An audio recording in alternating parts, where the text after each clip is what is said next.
Hello, everyone. Welcome to the Narcissism Decoder. I'm your host, Dr. Anthony Mazzella. In the prior episodes, I spoke about an interview in which I participated. In the interview, we spoke about various narcissistic traits, and we looked at two types of narcissistic relationships. We left off thinking about what happens when a narcissistic relationship dynamic, that is, where one partner idealizes the other and creates an illusion of a perfect relationship, breaks down. When disruptions occur, I focused on one outcome because the question the interviewer posed to me was about, and I quote, splitting or black and white thinking.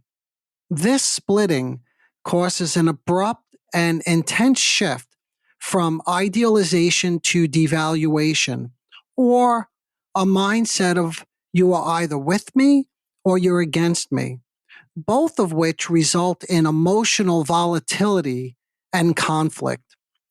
That discussion set the stage for exploring strategies to integrate this split with the goal of fostering healthier relationships, which we will take up now.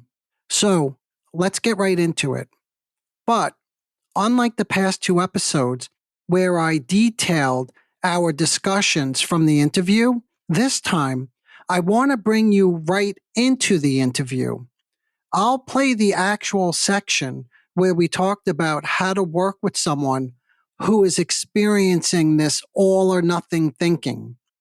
This segment offers practical insights and techniques for navigating these challenging moments. Here's the live interview. Can you talk about splitting? Oh, good. Okay. Yes. Let's talk about splitting. Can you maybe just give me, in your mind, in a very simple way, what's an example of splitting? What does that mean? It's a complicated concept, but let's kick it off and then I'll jump in, okay? Okay, so this is a bit of an overlap because a lot of people with BPD have told me the exact same feeling. So I think people that are narcissistic feel very similar to people who are BPD when it comes to just splitting specifically. Yes. So during breakups, I've noticed this the most during breakups, where they will literally go from liking their partner to completely turning them into like this terrible ex in the span of minutes. Yes. Yeah, it's like black and white thinking, Yeah, right? it's That's like, the way they describe it. Okay, so I think that's a very, very astute observation you made, which I don't hear enough, which is there's overlap between BPD and MPD, right? So again, different theories on this, but one theory says that the core structure of both of these personalities is the same. They both have a fragmented personality. So even people with narcissistic personality have a fragmented sense of self. In other words, there's not that integration that I mentioned earlier. Remember I said you need that integration. We called it what? Object constancy. So you don't typically see the splitting in the narcissist as much because they have that grandiose structure that I mentioned earlier. The grandiose structure is I don't care. It's that dismissive attachment. It's the illusion of perfection. And that holds them together, right? Until it doesn't. And then when it doesn't, like the example of, like you just said, if there's some, hurt or something happens in a relationship, we can even use the same examples just to be consistent. The woman that joins that wants to join the sorority. She's completely elated. She thinks there's going to be this magical union between her and the perfect sorority, right? But she doesn't get her bid to her sorority of choice, and she collapses. The woman looking forward to date night. She's anticipating something, and then there's an affective misalignment. The boyfriend shows up late, or he's looking somewhere else, et cetera, okay? Then you see a collapse. And that's the splitting. Then all of a sudden, you said in your example, right? They go from loving to hating. Am I getting this right? So from loving to hating. Hearing. Yeah. So this couples nicely with where I wanted to speak a little bit about technique in terms of how I Okay. work with this. Mhm. So when working with this, it's really important to keep in mind, I'm just using a little bit of language. When somebody is splitting, Mhm. they are what's called dysregulated. Mhm. So what's dysregulated mean? Many different ways to look at dysregulating, but there's heightened arousal. When there's Mhm. heightened arousal, Mhm. capacity for symbolic thinking goes down. So when symbolic thinking goes down, Mhm. all you typically see are accusations, attack, and this is splitting. It's Mhm. all this. You're always late. You're always looking at somebody else when we go out. You never want to hug me. Mhm. It's right. So affect is high. Affective arousal is high. Mhm. The capacity to think goes down, and you're flooded with thoughts. Mhm. Now, thoughts are different than thinking. Mhm. Thoughts are typically persecutory in nature. And what I mean by that is they're critical, they're judging. Like, you're a loser, you Mhm. know, you're, I don't know, you can fill in the blank. You know, when they go on the attack, Mhm. they're judging, right? Mhm. Mhm. And this could change, by the way, when then they start attacking themselves. Narcissists are very, very judgmental. Mhm. They judge themselves and they feel constantly judged, right? Mhm. And there's a reason for that, but that's for, part two of this, okay? We don't want to go down that road. So they're in an aroused state. The goal Mhm. is bring them to help them get regulated. So they're dysregulated, they're attacking, they're accusing, or they're being attacked in their own mind, right? Mhm. In other words, why were you late for the date? You're such a, you're this, you're that. And then they may switch and say, well, maybe I'm not, maybe you didn't care about me. What's wrong with me? Right now they're attacking themselves. I'm Right. bad. I can't, like this woman who didn't get the bid to her sorority. Suddenly it's like, am I awkward? Am I socially inept? Like, what's wrong with me? It switches very quickly. Mhm. So the first goal is to help them bring this down so that we can turn thoughts, which are persecutory, into productive thinking. Thinking means you have a capacity for symbolization. In other words, you want to begin to be able to think, he was late, or I Mhm. didn't get bid to the sorority. Mhm. What does it mean? How am I feeling right now? In other words, if I'm looking forward to a hug or some intimacy with my Mhm. partner and they're tired and they're not interested in that, how Mhm. do I feel about that? And I don't just mean I feel like a loser. No, Mhm. right now you're dysregulated again. So you Mhm. need to slow them. You have to actually say, wait, hold on a second. Mhm. Can we slow down? I want to go over this again. Mhm. I want to understand when you got very upset and you started to attack yourself in that way. Let's Mhm. go back right before that. What was going through your mind? So this is what we do, because as long as they're aroused, nothing ever changes. You see, things won't be thought of in a new way. There's Mhm. no nuanced perspective. There's no getting in touch with another side of oneself. Like, Mhm. oh, that hurt. That's painful. Mhm. When someone doesn't want to give me a hug or they blow me off, right? Mhm. But the fact that it's painful is understandable. Of course, it's painful. You Right. know this. Look, if you're really looking forward to something Mhm. and then it doesn't happen, you're Right. disappointed, and Absolutely. that's normal. Yeah, Yeah. that's understandable. So that's again one of the initial steps in helping somebody like this is Mhm. validation, Mhm. right? Mhm. That you validate a feeling, that it's okay to have this feeling. Now, what they do with the feeling is very different. We'll get to that in a moment, right? Because then when you start attacking somebody or Right. attacking yourself, that's not the stuff you're validating. Okay. Right. Yeah, Right. go ahead. I see you want to jump in? Yeah. There's some with regards to this very situation, Mhm. but wouldn't even taking a step back and being like, "Hey, how am I feeling?" means it's one step closer to empathizing with yourself. Like that seems to require empathy, wouldn't it?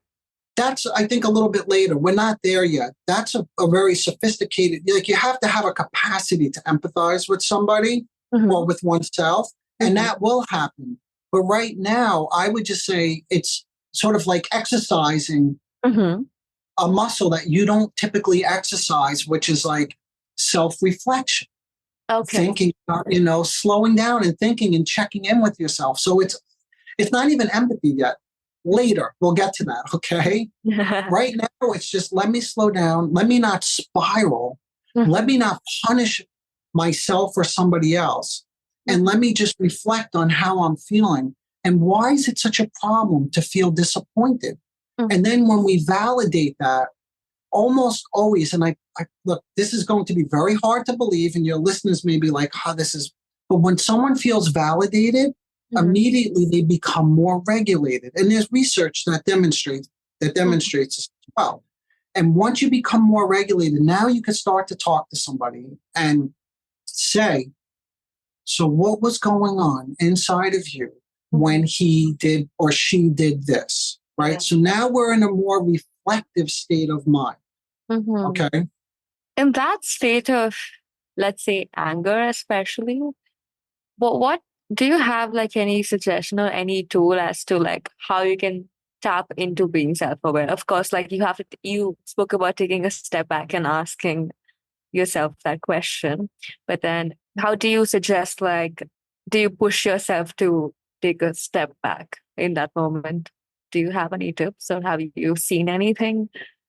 So what has to happen, and look, this is not like the best answer to your question. Oftentimes people think that if you learn something like cognitively, that can help you emotionally. And the two do not pair. Like, for instance, they have these people on social media who can say, I know I'm projecting. I know this person is not judging me. Like, so in other words, I don't have to get angry at them, right? So cognitively, intellectually, they know this, but it does not put a dent in the way they respond. So what has to happen then? What has to happen for them to not feel angry? Well, why? First, then again, sorry if I drive you crazy with this, but we got to think, why are they angry? Why are they angry? They're angry because of a separation. In other words, there was heightened arousal. I said they were anticipating a hug, or that their boyfriend would be excited to see them, or the text message, they would respond right away in the text message, or she would get a bid to the sorority, and then there's a disappointment. So this is what we call a mismatch. And when there's a mismatch, like when you're excited about something and someone doesn't come in and it's not matched, that leads to what's called a shame state. So they become very ashamed, okay? Think back to the example we gave of cleaning the room, that simple example. You're excited to present the room to your caregiver, and they come in and you're excited, and they're like, and they don't even give it a second glance. Like they have no interest in it. Right. That leads to a deflate. Like that's very shameful, like, because you were so excited. In other words, when you're excited about something, you're vulnerable because you're putting yourself out there. You're putting your cards out there. You see what I mean? You're showing your cards. And if someone doesn't respond, then all of a sudden that could lead to many things. But one thing it could lead to is a deep feeling of shame. And shame is a big part of narcissism, as you may know from interviewing these people. So that's what we call a shame state. All right. So anger could be a good way to go back to your example of feeling anger. Could be a good way to another patch. You see, that's another patch. Oh, right. So shame is far more painful. Anger feels good, like you can feel really strong and powerful. Shame, you feel weak and defeated and deflated, right? So anger could be a defense against shame. Anyway, so to answer your question, what does one do if they're in a state where they're angry, right? And they're listening to this, let's say they're listening to our interview, and they're like, okay, I need to slow down and reflect on what's going on. And by the way, when people listen to my podcast, I get emails from people who try my techniques. And it's really interesting because they're like, so cool. They're like, typically I would blame, I'm married to a covert narcissist. and I would tell them, you're a narcissist. And I would say to them, because we like exchange emails, like, So, "Yeah, but that's labeling them." They're like, well, I'm not labeling them. uh-huh. Like, that's a diagnosis. It's a formal diagnosis. So I'm not labeling them. And I said, but do you want to use like technical terms and like follow a diagnosis, or do you want to relate to your husband? Now, if you want to relate to him, slow down and just think, what's going on here, right? Now, what happens is when we do this enough and we slow down, and you can picture this. Imagine just you, like you're someone who gets angry, let's say, right? Initially, it's going to be hard to slow yourself down. But if you and I are practicing this every week and I'm slowing you down, and when I slow you down, you begin to feel better. And I can see it because you're more relaxed. And then you have a capacity to just be like, whew, all right, now let me think. And I'll say, how do you feel now? You say, I feel much better. Well, so then, remember I used the word before, internalize? Yes. So if things go well, and by the way, they don't always go well because certain things block this from happening, which is a whole discussion. But if things go well, this is now what begins to get internalized, right? Remember that smiling? Remember I said before, they don't internalize the comforting, holding, containing, smiling caregiver? Yeah. So now this begins to get internalized. And that means when they have moments of loss, if this is something they begin to carry around inside of them. And by the way, patients tell me this all the time. They say, I was thinking about you. What would Dr. Mazzella say in this moment? See, that's really that's the early stage of internalization, which is called like mimicking. But that's good. Nevertheless, like first we mimic until we could really own it and make it part of ourselves, right? So they're like, sometimes like, can I borrow that? You know, what you did with me, can I do that when I'm out there? It's like, yeah, sure. There's no extra charge. Take that with you. You know, like take it home, right? So they begin to internalize this so that in moments of loss, then they begin to slow down and think, oh, what's going on here? Why am I so angry? I don't want to act this way. You know, this is the whole reason. This was the whole goal, was not to be so angry like this. I don't feel good when I'm angry. Oh, by the way, that's again, we're just making certain bookmarks for like maybe next time if we talk again.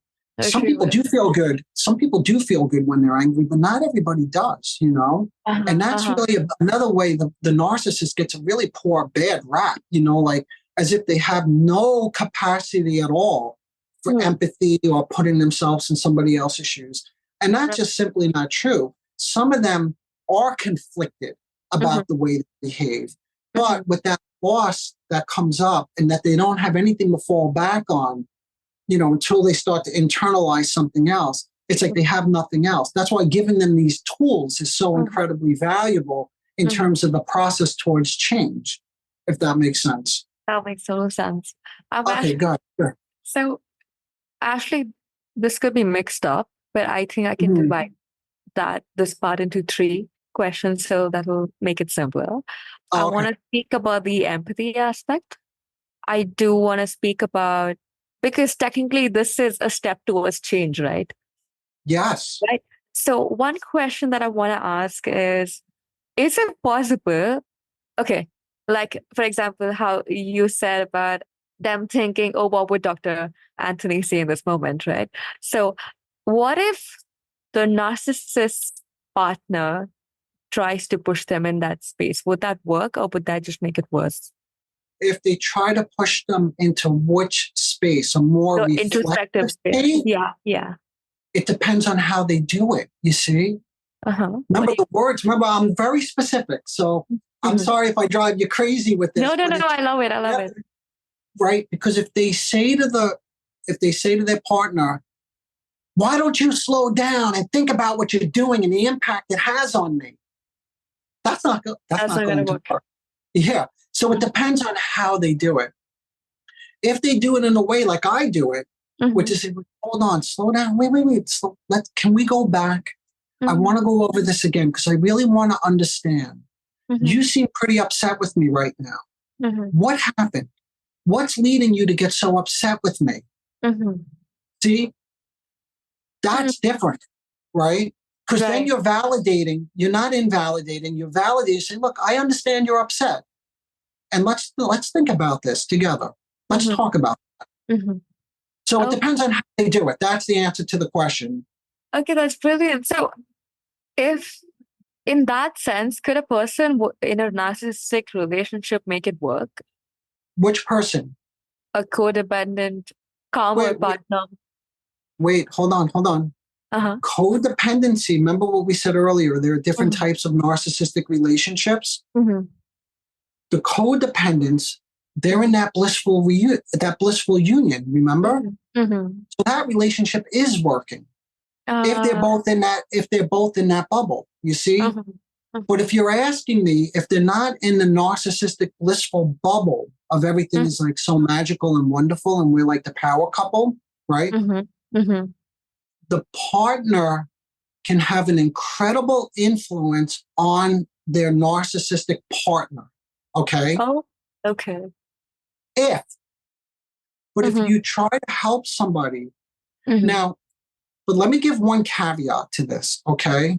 Mhm. The caveat, something that will help facilitate this process of relating Mhm. is if the narcissist is in some kind of therapy. Like that would be really helpful. And they don't always want to go. Like sometimes I get these messages that they don't want to go to therapy. Mhm. So then the spouse tells them, the partner tells them, well, at the very least, you need to listen to Dr. Mazzella's podcast, right? But some level of awareness is helpful, in other words. Right, right. But I mean, you can't really.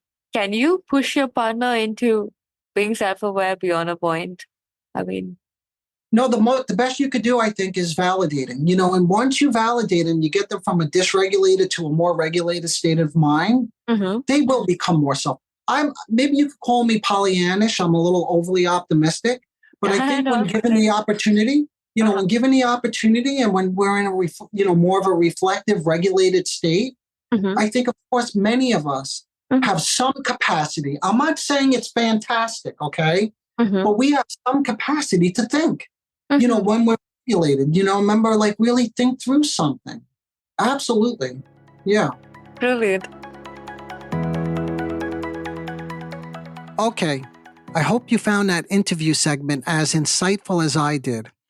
Understanding and managing splitting can be incredibly challenging, but with the right approach, it is possible to foster healthier relationships and greater self awareness.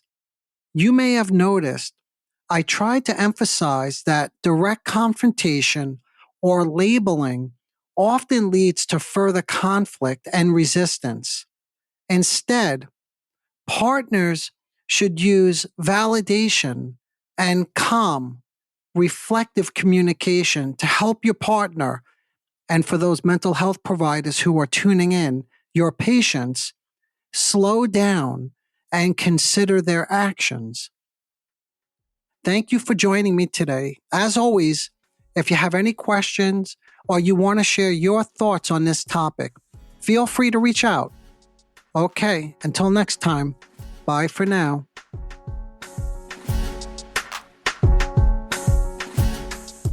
Disclaimer alert. The Narcissism Decoder podcast is provided for general information purposes only. The content presented in this podcast is not intended to diagnose, treat, or cure any psychological condition related to narcissism. The content on this podcast should not be considered a substitute for professional medical advice, diagnosis, or treatment. For specific advice pertaining to narcissism or any other psychological condition, you could reach me directly. I am an experienced mental health practitioner who is always taking on new patients. If you would just like a consultation, I can do that too.